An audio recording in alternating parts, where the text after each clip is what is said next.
So welcome back, guys, to another video. And recently, they just had the Video Game Award show, and I was like, I really want to make a video about this, but I just didn't want to be in front of the camera and talking to you guys about my impressions of the Video Game Award show. I kind of wanted to bring a special guest, and that's why I got kind of a different setup, because I'm actually talking to him live on Skype. I'm going to dial him in right now. My good friend Alex from Backlog Battle. So, Alex, what's up, man? You're on the air. How's it going, man? Hey, how's it going, man? Good. I'm really happy to be here. I just wanted to talk about the Game Awards too, but I'm like, I think maybe, Xander is going to be really excited about this, so I'm like, maybe I should call him and kind of figure out, maybe we can work something out or something. Yeah, exactly. And I was like, this would be a great time to talk about it, and we can kind of bounce ideas and some of our impressions, because, both of us watched it last night, but we actually haven't had a whole lot of time to talk about ourselves. So you guys are watching our reactions to each other of our opinions of the Video Game Awards show. So I think we should start first with the overall impression of the Video Game Awards show, because one of the things I've heard a lot of people talk about, and I really agree with, is the fact that this was the first Video Game Awards show that didn't feel so cringy.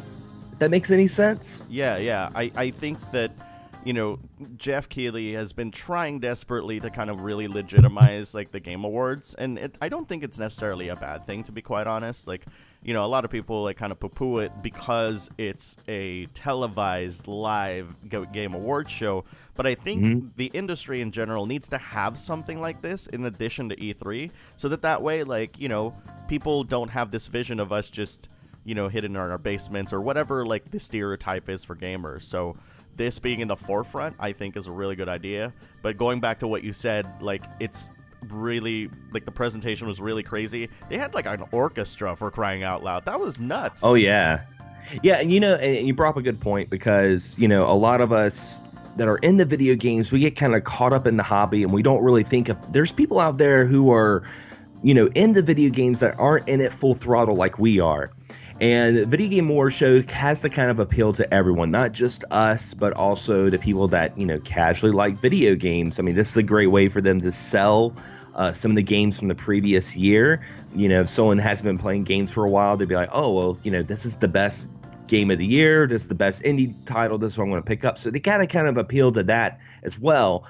And the last couple of years is honestly kind of hard to do that marketing. And we've had some very memorable, cringe-worthy times in a previous Video Game Awards show, but I really think this year they really hit the nail on the head when it comes to that. Oh, absolutely. I think there's definitely a sense of class to this event that, well, I mean, I say that, and then I think about Joseph Ferris and how he flips off the screen, and I just kept on looking at Jeff Keighley, and he just wanted to get off the stage the whole time. Oh my God! I mean, they're getting to a good cadence of what it's supposed to be, but we still got a little bit more work to do, I think. Indeed. So I think what we should talk about first, because everyone already knows who the winners are. I'm not exactly sure when exactly this video is coming out, but either way, it's already done. It's already over with. Mm-hmm. So I think before we get into some of our impressions and our opinions on the games that won, we should talk about some of the games that were introduced, because matter of fact, the Video Game Awards show is not just fun to watch to find out if your favorite game got an award, but it's also a time to check out some of the newest titles pre-E3, PlayStation Expo, of titles that are coming out, and also Nintendo Direct. And what was a game that you really saw that you were just like, oh my God, I cannot wait for 2018?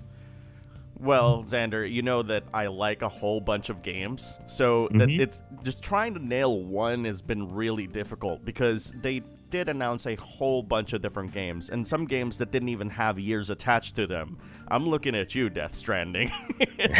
Yeah, we have to definitely talk about that. Yeah, but the first one that I actually saw, and this was actually from the pre-show, if you will, was Vacation Simulator. Now, not a lot of people were talking about this game because, it's a VR game, But I really truly enjoyed Job Simulator because it was just ridiculous. It was parts, in some parts like Office Space, some parts like, restaurant sim, and some parts, like auto shop sim. And in doing it in VR, and just the ridiculousness of doing it in VR with robots, by the way, was just really funny. And I really appreciated when Alchemy Lab showed up and Jeff Keighley asked, like, well, how did you guys come up with the idea of Vacation Simulator? And, the guys were very frank. They said, like, well, we had Job Simulator, in like a museum for robots trying to examine human life forms back in the day. So we figured the next possible, like kind of evolution of this,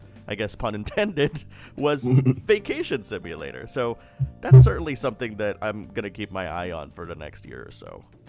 Yeah, you're like me. I like a lot of the weird, like niche kind of games. So seeing something like that, I always get kind of excited because those are the games that will become our cult classics in a couple of years. And it's exciting to see these games come out.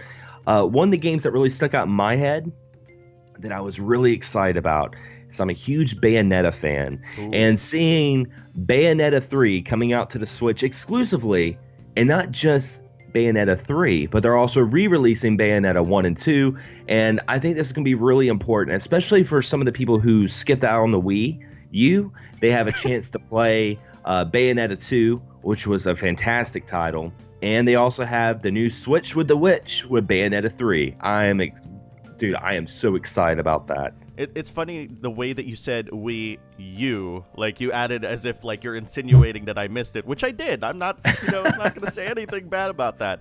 So, when they announced it, I literally leapt from my couch and started, just cheering and stuff. And then, of course, they dropped the bomb and said, oh, yeah, by the way, Bayonetta 3 is coming too. And immediately after that on Twitter, I saw Hideki Kamiya, I'm sorry. I don't know who I was thinking about. He's going to block you on Twitter now. Yeah, tell me about it. But he actually said, like, in just big, bold letters, thank you. And I was like, oh, man, he knows. He knows people are waiting for this announcement. So I'm really happy for that as well. Yeah, I'm hoping that this brings even more fans to it. And I really like the way they did it. Because, at first they were like, Bayonetta 1 and 2 ported on the Switch, and everyone's like, oh, that's cool. And then they're like, whoa, Bayonetta 3 out of nowhere, and just totally just hit people out of guard. And I think one of the other big games that I'm looking forward to as well is, of course, Soul Calibur 6. Yes. I had to say Soul Calibur is not my favorite fighting game out of all of them, but it is one of those games that has so much charm to it, and I'm looking forward to seeing this on a new generation. We haven't had a new Soul Calibur in when was the last Soul Calibur out? Like Soul Calibur 5, wasn't that on PS3? Yes, it was. Yeah. I think the most exciting part about the announcement was the way that that Harada actually introduced the game. Because, if you've ever picked up Tekken 7, you know that this is practically the best Tekken ever released since 3. And that's and that's a long time. And essentially, like, how he did it was he basically presented the Tekken 7 director and given him kind of like the keys to the kingdom, if you will, for like the next game, which, of course, now we know is Soul Calibur. But Xander, I can't help but think of how they actually presented the title itself, like the title branding, because they showed it as just Soul Calibur. And then shortly after that, that's what in just kind of regular, sans serif or serif text, Soul Calibur 6, which kind of made me think just for a very brief second that, it's some sort of reboot, maybe? Yeah. And then the fact that they showed it as kind of like an opening movie. At first, when I first saw it, I was like, is this like a new samurai game that Namco Bandai is coming out with? At first I was kind of confused. And then when I saw more and more of it, I'm like, no fucking way. New Soul Calibur, which, we heard rumors of it previously for a couple of weeks. Same thing with Bayonetta 3. Platinum Games had been rumoring works with the Switch for months. But, to hear the rumors and then to see it firsthand in a live setting, like with the Video Game Awards show, is like one of the reasons why I think you can agree that we're huge video game fans, and I'm looking forward to that. Now, one game that they announced that we definitely need to talk about, that I feel like had a lot of hurrahs and a lot of nays, if that's a word. That's going to be a word for today's episode, is Kojima's reveal of Death Stranding. Mm-hmm. So what are your thoughts about this? Because I want to hear your input about it, and then I'll kind of give my input on it. Okay, so I think that Death Stranding is still going to be a video game. A lot of these people who say that it's just going to be like a private joke, that it's just going to be a movie that just comes out every time there's a Game Awards or E3 or TGS, obviously, I know where that's coming from. It's coming from like this excitement where now you're just frustrated because you haven't seen gameplay. But, and I'll be a devil's advocate to this, we are seeing footage from in-engine assets being rendered by the engine itself. So at the end of the trailer, it actually says, like rendered in Decima, which is the Horizon Zero Dawn engine.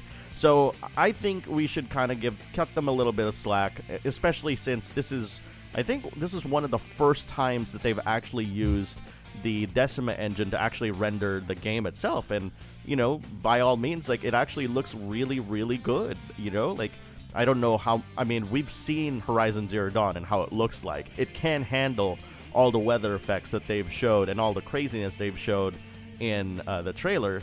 So, if anything, maybe we'll see something at the PlayStation Experience, Yeah, Sony has so much behind with Kojima that I could see them focusing more of it at the PlayStation Expo, maybe having a whole segment on it. I'm the kind of person right now that I'm excited about it, but I want to know what kind of game this is going to be, because we've seen a lot of the cutscenes, but like I was kind of joking with you last night, I was like, it could be like a puzzling visual novel.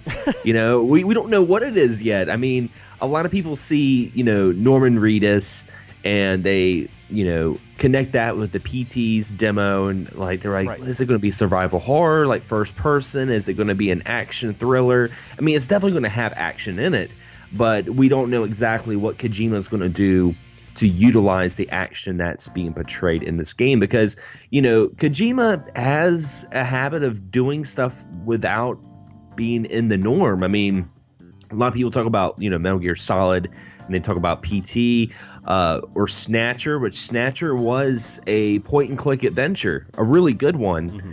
And also another game that was released on the Game Boy, I think it was called Bokai or something like that, where you actually had to go outside and be in the sunlight and get experience and stuff. So there's no telling what he's going to be doing with this, and he has a lot more freedom than he had with Konami. So this is a very important game, not just for PlayStation owners, but a very important game for Kojima himself, because this is his Phoenix moment. This is him to rise from the ashes of Konami and show what exactly his vision is. So I'm kind of 50-50 with it. One part of me is just I'm on that side. I'll be honest, I'm on that one side. I was like, man, I really wish I could have saw some gameplay, but at the same time, I'm like, you know what? We're seeing more, and let's see exactly what's going to happen. I'm not a full-fledged Kojima fanboy in the sense that this guy could put out anything that's going to make me extremely happy. Mm-hmm. But in the same part, I do recognize his talent, and I'm wondering how it's going to be utilized in this. So that. Would you say that's probably the most important game they showed off at Video Game Awards show? I think so. Death Stranding is a game that we've been waiting for years at this point, right? And a lot of people are so quick to basically say now that it's vaporware, maybe, it's just going to be a movie. I really, to be quite honest, I really have a strong opinion against that, just mainly because video game development has been really challenging, especially for the Japanese. So the fact that Sony's even helping them out is kind of gracious of them, if you will. It's literally handing the keys to the kingdom for Horizon Zero Dawn. But while we're on the topic of genres, I think I actually know what game this is gonna be. And again, this is pure positing. I obviously don't know anything about the game other than what everybody has seen, but I think it's gonna be like his first foray into a story-based co-op, shooting. Like, it's gonna be a story-based co-op shooter. That would be cool. Yeah, that would be really cool. So yeah, we got that to look forward to, and let's get into some of the awards. Some of our opinions on the awards. Now, you have a list yourself. I had a list, but I miraculously lost it. But let's start first with what was a game that you felt like that won the award that really deserved it? That you were like, when this game won, you were like, kudos. Well, kudos. Xander, it's really difficult to say that because, some of the games that were featured, I mean, they were all at least had one winner, like in any of the categories that they've been nominated. Well, I guess except no, Persona 5 actually won like Best RPG. So I think we should start with that because that one was like, I was kind of sad that they just kind of like mentioned it, like they were like, oh, by the way, Persona 5. Yeah, okay. I was about to say, right when you mentioned Persona 5, that was one of my biggest gripes about the awards show, was they kind of just swept that under the door. Mm-hmm. It was just kind of like everything else had like this huge presentation. They had the developers or someone that had to do with the game come up and talk about it. Persona 5, they were just like, Persona 5. Next, please. And I'm like, oh, are you kidding me? Are you kidding me? Yeah, I'm totally in agreement with you because, like, I remember at the very beginning of the show, like in the pre-show, there was a package, video where Jeff Keighley was talking about how they didn't just want to award best games in a specific genre and actually focus on other things. And yet, the one genre award that they featured on the Game Awards is Best Action Game. Because I feel like if you're going to stick to your guns and say, I'm going to give an award to anything that's outside of like a specific genre, you should stick to it. The fact that the Best Action Game even had TV time, I think it's a slap in the face for all the other games that could have been featured. Like, Best RPG, for example, like what we talked about, Best Multiplayer, Best Family Game, and all those things. It's really sad that, like just because action is kind of like, like a more mainstream genre, that it basically got featured like really easily. And the weirdest part, I think, for me for Best Action is that the game that won, which is Wolfenstein 2, from what I know, it didn't do well from a sales standpoint, but also like towards the end of the game, a lot of critics actually like were really harsh on it. Like, I remember when the game came out and a lot of people were dogging on the fact that the credits song was really terrible. And I was like, wow, how did this win Best Action Game? I mean, maybe I'm missing something here. Yeah. I personally haven't played Wolfenstein 2, but I know a lot of people who have. And from an action standpoint, like gameplay-wise, they said it was really great. Story, though, I heard the second arc is like completely like uncharacteristic, and a lot of people really didn't like that. So yeah, it was kind of interesting that Wolfenstein 2 won that. I don't feel at the slightest that it didn't deserve the award by all means. Agreed. But out of the other categories, I'm surprised that one was the one that took the trophy home that night. Mm-hmm. For sure. For sure. Now, for me, I think a game that definitely deserved the award was Best Indie Title. Yes. That was Cuphead. Mm-hmm. I was really excited about that because, Cuphead was one of those games that we had so much hype for. It was in limbo for a little while. And the fact that this game is, while it is, a part of the Microsoft umbrella, it is an indie game in the sense that, you only had 2 people that made this game. And it was... I don't think that's true. Was it more than 2 people? Yes, they actually had like a whole bunch of animators like work with them on this. Oh yeah. I mean, the brothers actually started it and stuff, like the brothers Moldenhauer. I think I'm pronouncing that right. Yeah. But there's certainly a lot of animators and stuff. Some of which I actually follow on Twitter. Some of their work have been really fantastic, though. Either way, like Cuphead for best independent game was a really good pick, and a very challenging pick for that matter. I mean, it went up against Pyre, Night in the Woods, Hellblade: Senua's Sacrifice, and What Remains of Edith Finch. Wow. Yeah, I mean, it definitely had a lot of competition.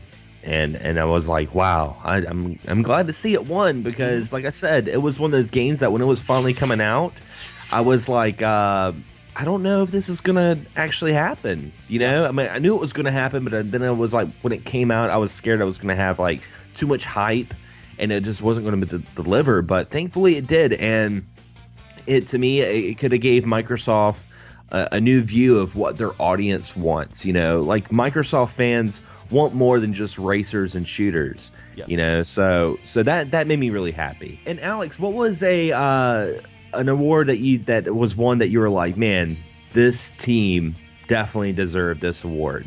Well, as far as this award is concerned, I was actually really happily surprised that this game won, and I'm talking about the best score / music, and the winner was Nier Automata. Now, oh yeah. Now, here's the thing that I've always said throughout the year, you know, about Nier Automata.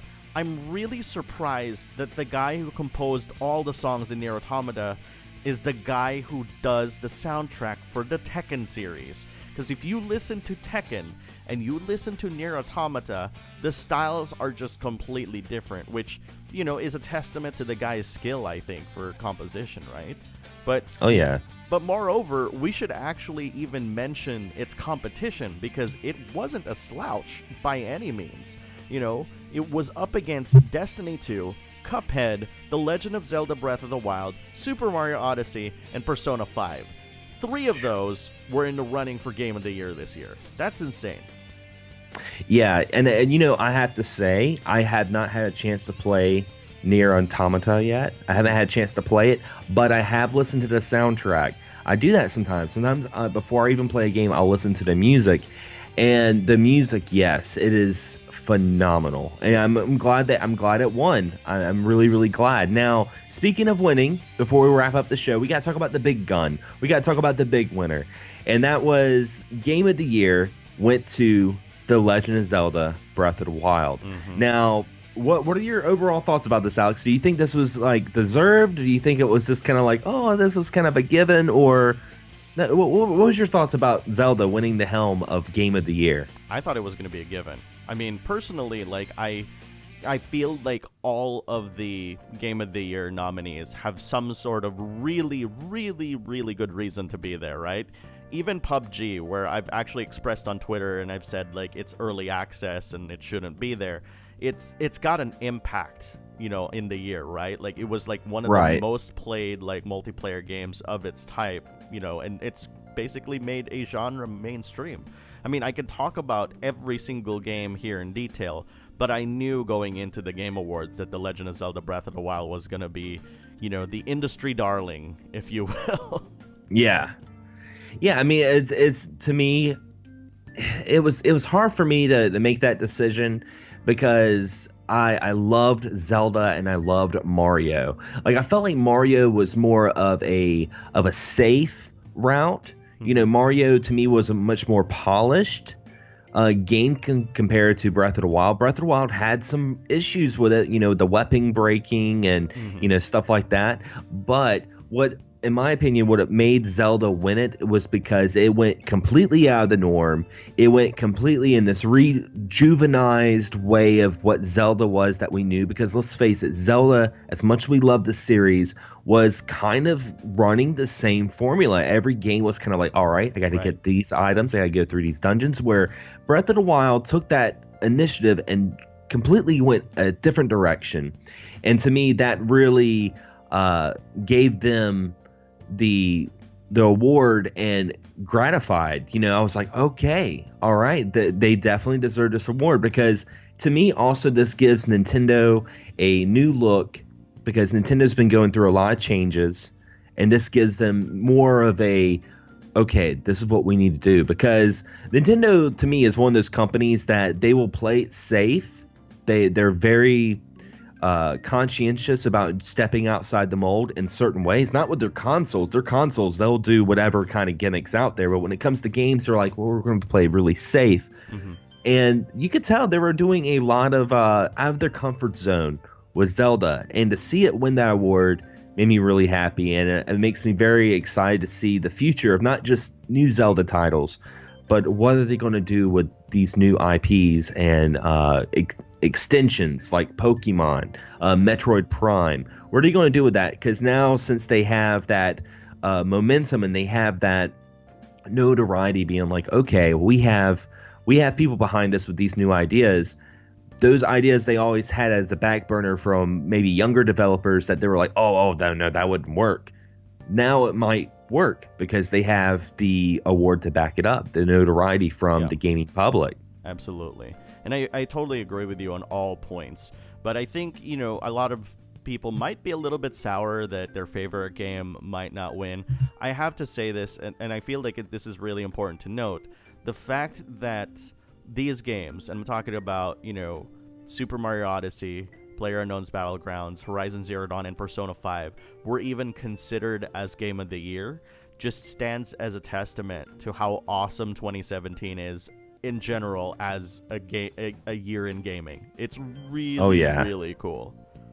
Yeah, 2017 was a fantastic year for gaming, and I think that's another reason why the Gaming Awards show was so it was so inspiring for people, and people really wanted to watch it because this year has been a great year. And 2018, it's already looking fantastic. We got so many great games coming out.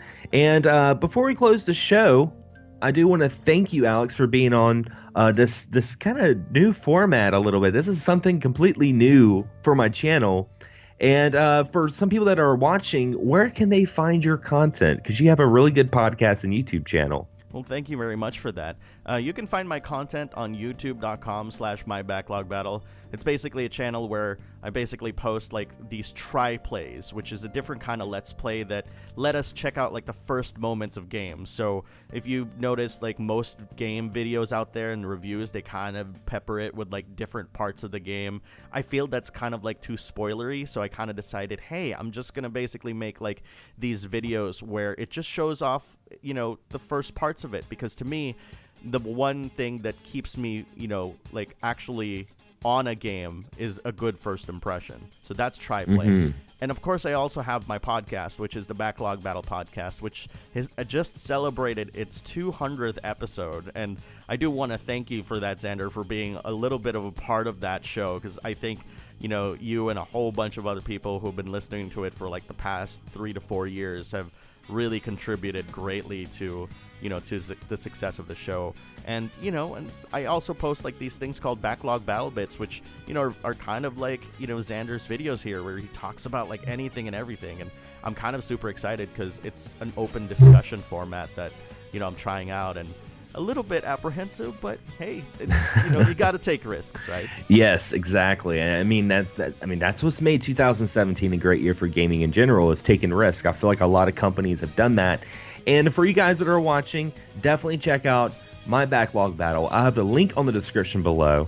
And again, thank you so much, Alex, for being on the show and talking to me about video game awards. I mean, I could have made a video about this by myself, but I feel like, having another person to kind of ping pong off ideas and impressions, I feel like this video was really, really good. Really, really good. Yep. Thanks for having me again. This was a real joy to actually make with you. Definitely. As always, guys, thank you for watching. And if you guys want to stay in the know, be sure to click that bell. That bell is going to be beside the subscription button, and this will notify you whenever there's new content coming out on this channel. Again, every Sunday, every Wednesday, it's going to be a brand new video, and maybe in a little bit in between, in case something crazy happens. As always, guys, thanks for watching. Thanks for subscribing. And as always, happy gaming.